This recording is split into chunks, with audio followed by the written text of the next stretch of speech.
माघ पूर्णिमा व्रत कथा। पौराणिक कथा के अनुसार कांतिका नगर में धनेश्वर नाम का ब्राह्मण निवास करता था।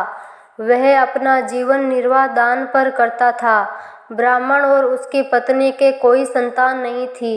एक दिन उसकी पत्नी नगर में भिक्षा मांगने गई, लेकिन सभी ने उसे बांझ कहकर भिक्षा देने से इनकार कर दिया।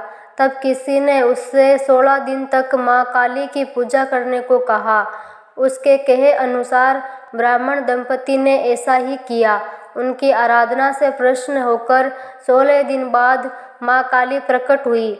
माँ काली ने ब्राह्मण की पत्नी को गर्भवती होने का वरदान दिया और कहा कि अपने सामर्थ्य के अनुसार प्रत्येक पूर्णिमा को तुम दीपक जलाओ।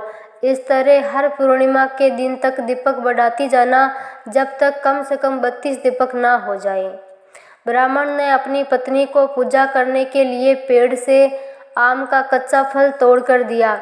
उसकी पत्नी ने पूजा की और फलस्वरूप वह गर्भवती हो गई। प्रत्येक पूर्णिमा को वह माँ काली के कहे अनुसार दीपक जलाती रही। माँ काली की कृपा से उनके घर एक पुत्र ने जन्म लिया, जिनका नाम देवदास रखा। देवदास जब बड़ा हुआ तो उसे अपने मामा के साथ पढ़ने के लिए काशी भेजा गया।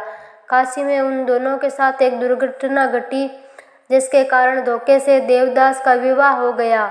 देवदास ने कहा कि वे अल्पायु है, परंतु फिर भी जबरन उसका विवाह करवा दिया गया। कुछ समय बाद काल उसके प्राण लेने आया, लेकिन ब्राह्मण दंपति ने पूर्णिमा का व्रत रखा था, इसलिए काल उसका कुछ बिगाड़ नहीं पाया।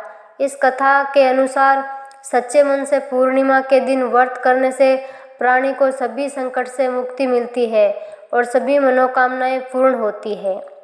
माघ पूर्णिमा व्रत पूजा विधि क्या है? माघ पूर्णिमा के दिन सूर्योदय से पूर्व गंगा में स्नान करना चाहिए। यदि गंगा स्नान संभव ना हो तो पानी में गंगा जल मिलाकर स्नान कर सकते हैं। स्नान के उपरांत सूर्योदय को ओम घृणी सूर्याय नमः मंत्र का जाप करते हुए अर्घ्य दें। इसके बाद लक्ष्मी नारायण की पूजा प्रारंभ करें। मोली, रोली, कुमकुम, फल, फूल, पंचगव्य, पान, सुपारी, दूर्वा आदि चीज़ों से भगवान को अर्पित करें। अंत में आरती और प्रार्थना करें। इसके बाद दिन में यथाशक्ति दान दक्षिणा दें। शाम को चंद्रमा को अर्घ्य दें। विष्णु भगवान की जय।